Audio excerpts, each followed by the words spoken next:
Hello, everybody. Welcome to FSU COACH and its programs. My name is Tim Baghurst, and I want to take you briefly through what the center is and does, talk a little bit about the graduate certificate we have, and then also our master's degree.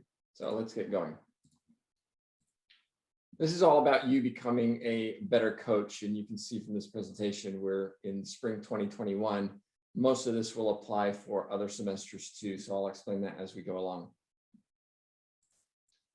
A little bit about myself. I'm the center director. I've been here for a couple of years. We helped start the center. Myself and Dr. Bunning, who I'll talk about in a minute, really have a background competing and coaching in sports. My background is primarily racquetball over the last 10, 15 years. And you can see I've been a commentator. I currently commentate for the ladies professional racquetball tour.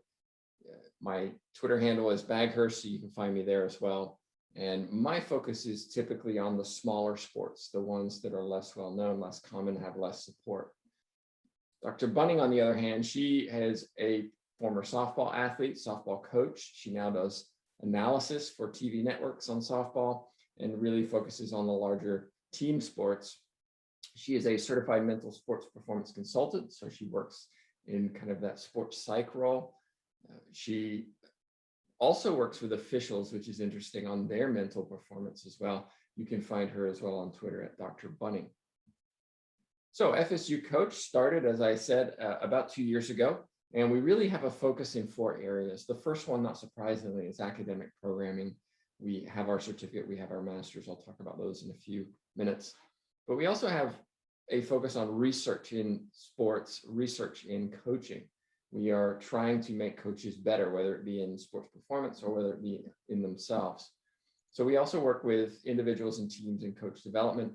And last but not least, organizational support through working with organizations to help them become better. You can see here a recent agreement we formed with the Women's Football Alliance to support their coaching, education, and development initiatives. It's always great when we have support from experts in the field. We have an organizational group who advise us as faculty in our center. So they help develop our programs as well. And it's great to see famous people and also not so famous people recognize the work we're doing at FSU COACH. So let's talk a little bit about the graduate certificate. It's 4 classes: theory and practice of athletic coaching, philosophy and ethics, athletic coaching internship, which is also a practicum. I'll talk about that in a little bit, and coaching for human performance. The good thing about this is you can start any semester. Summer, it just depends on what we're offering. And you typically get through in 2 semesters. The neat thing about this, if you take these 4 classes, maybe you're not sure about the master's degree. If you take these 4 classes and then decide you want to do the master's degree, these 4 will transfer into the master's. The steps to apply and complete are pretty straightforward. Assuming you're not already an FSU student, you apply as a non-degree seeking student. July 1st is the deadline for those of you interested in fall semester. I'll talk about other dates in a minute. You complete the certificate application. You need to get all 4 of your courses with a grade of B or better. You complete a certificate completion form that tells us, hey, I'm finished with my 4 courses. We check your grades, you get your certificate. And then, of course, you frame and display it, and you can see it right there.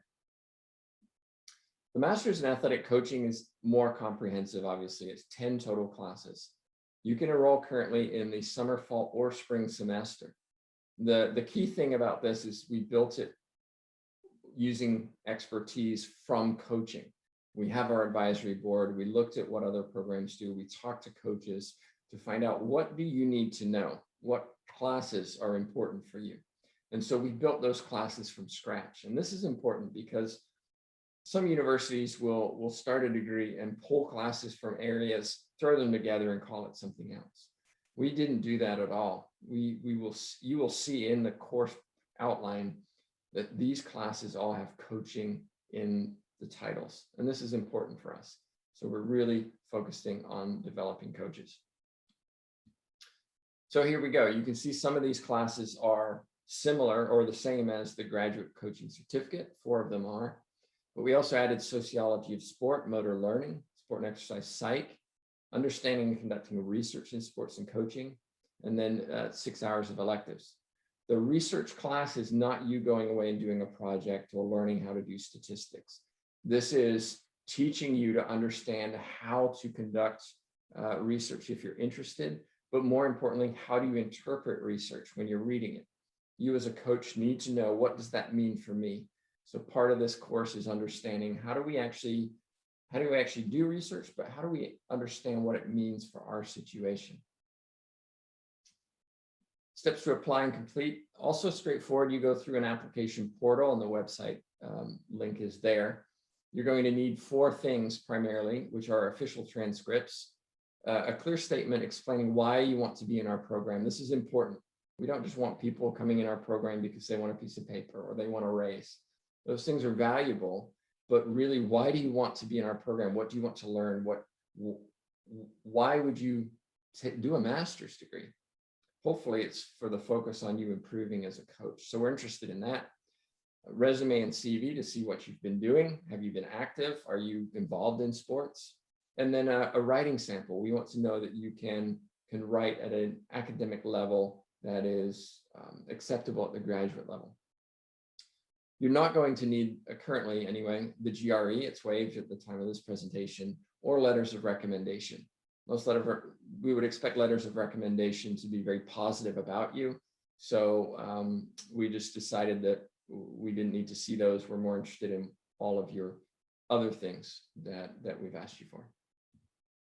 So here's some common questions, and these apply to the certificate and the master's degree initially. How much is it? Currently, this is what you'll see. At the graduate level, in-state, it's $444.26, and out-of-state is $1,075.66. You can go to that website to see what it currently is, depending on when you're watching this presentation. And then the next question is, can I get in-state tuition if I live out of state? Yes, actually you can. It just depends on the Academic Common Market program. This is a program that involves a variety of states who have said, if our state doesn't offer the degree that you're asking for, we will allow you to pay in-state tuition. It's something you apply for. So go to that link and see if your state offers this. A couple of students have already used this situation to get in-state tuition when they don't live in Florida. Common certificate questions include, can I do all 4 in one semester? No, you can't, because we don't offer all 4 in one semester currently. The idea is that you do it over 2 semesters. You may be able to do a summer, fall, or a spring, summer. It just depends on when we're offering the classes. But you can definitely do a fall, spring, and be done. Deadline to apply is November 1st for the spring, March 1st for the summer, and July 1st for fall. In order to apply, well, we talked about that already. You can just go back and see what you need to apply to the certificate. It usually takes about 2 to 3 weeks after you've submitted your application for us to process it and get it back and make a decision. When we look at the master's, are you allowed to transfer hours into the master's? Yes, you can transfer up to 6 hours into the master's, but they need to be a B or better. And also you need to understand that they cannot be part of a master's degree you've already completed. Typical situation would be something like, I'm moving from one place to another. I'm not able to do the master's degree that I'd started. Can I transfer 6 hours and continue my master's at FSU? Yes, the answer is yes, as long as those classes meet the requirements and also apply to the coaching masters. The deadline to apply, I've already talked about this. You're looking at November 1st, March 1st, or July 1st. This is a big question. It's a common question, which is, if I don't have a 3.0 GPA in my undergrad, I still want to do the master's, can I still be accepted? FSU requires a 3.0 to be approved, but they do allow exceptions, and those exceptions come based on your application. So let's say, for example, you have a 2.75 GPA. Typically, the answer is no. But if we look at your CV resume, we look at your letter of intent, we look at your writing sample and determine that it's outstanding, and we understand why maybe your GPA wasn't as good as it should have been, then that allows us to make a petition on your behalf to the university to allow you in. So your typical example is somebody who is maybe did their degree 10 years ago, maybe didn't put in the effort that they should have 10 years ago, but have since matured. Maybe they're working full time, they're more responsible, more dedicated, and they're more committed. That's what we want to hear. We want to understand why that GPA wasn't the 3.0 and kind of have that assurance that that isn't going to happen again in the master's degree. I'll also mention that the 3.0 GPA is in your upper division coursework. So you may have a 2.8 GPA overall, but those last 60 hours, you had a 3.4. Well, if you had a 3.4, then we don't need to have this discussion anyway. So we're really looking for, why would we allow you into FSU without a 3.0? What is the rationale? International applicants cannot be admitted provisionally. I want to make that clear. If you do not have a 3.0, you are admitted provisionally if you are approved. And that means there are stipulations in your first semester that you have to achieve. Once you achieve those in your first semester, then you're no longer a provisional student. So it's kind of a gate check. So, okay, we know that we're going to let you in, but we want to make sure that you're going to do well in that first semester to show us that all of that information you gave us at the beginning was accurate and you're really going to be successful. You can visit this website to find out when you can make your application. I've explained the deadlines. The application window opens up at different times. You can visit this website to make sure. Understand, if you haven't yet finished your undergrad degree, you can be admitted but not formally allowed to enroll in our program, enroll in the master's until we have your completed transcript. So again, typically what will happen is a student will apply for the program in the spring semester. They're graduating in May. They can be approved to start, but we need to make sure that those transcripts, those grades were completed in the spring semester first. Can you take the master's part-time? Part-time is a loose word. We will say that normally we are looking at 6 hours a semester is what we typically expect from you as a graduate student. Can you take less? Absolutely yes. If you feel you need to, 1 class a semester, fine, 10 semesters, you're done. Other people, can you take 9 hours a semester? If we're offering 9 hours and it fits within your program of study, yes, you can. Note that in the summer semester, though, we only offer 6 hours. We don't offer 9 hours there. So we designed this whereby you typically take 6 hours a semester and get through at a steady rate. Would you recommend being a part-time student for people with full-time jobs? Yes. Again, what is part-time? And what I mean by this is, can you take 6 hours as a full-time employee? Yeah, sure. People do it.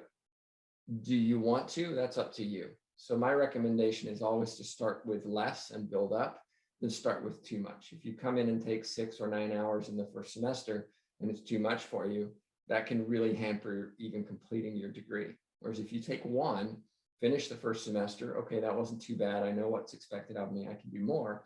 Then you can ramp it up. So that would be my recommendation if you're unsure how many classes to take.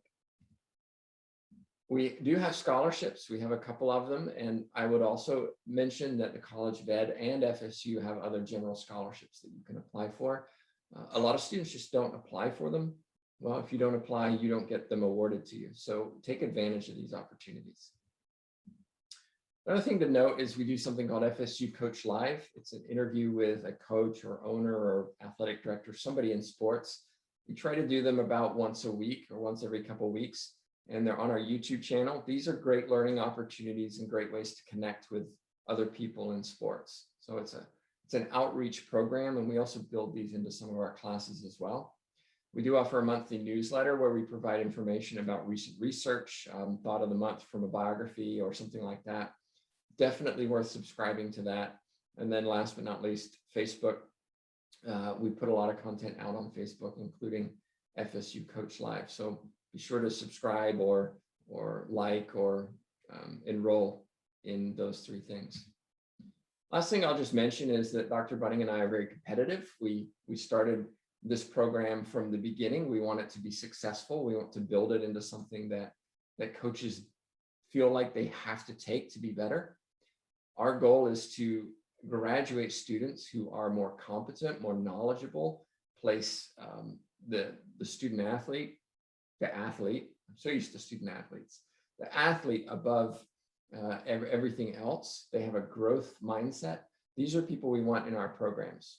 If you're just doing the master's to get a raise or a certificate to put on your resume, what is really your motivation? We really are motivated to help people become better at what they do. And that's the focus of our masters. Are grades important? Yes. Do we want you to do well in those? Yes. But we really, really want you to also go out and do special things working with athletes throughout the rest of your career. So if you have any questions about this presentation or about the certificate, masters, or center, feel free to reach out to me at my email address there. You can also find me on Twitter and shoot me a message that way. But I want to say thank you so much for watching.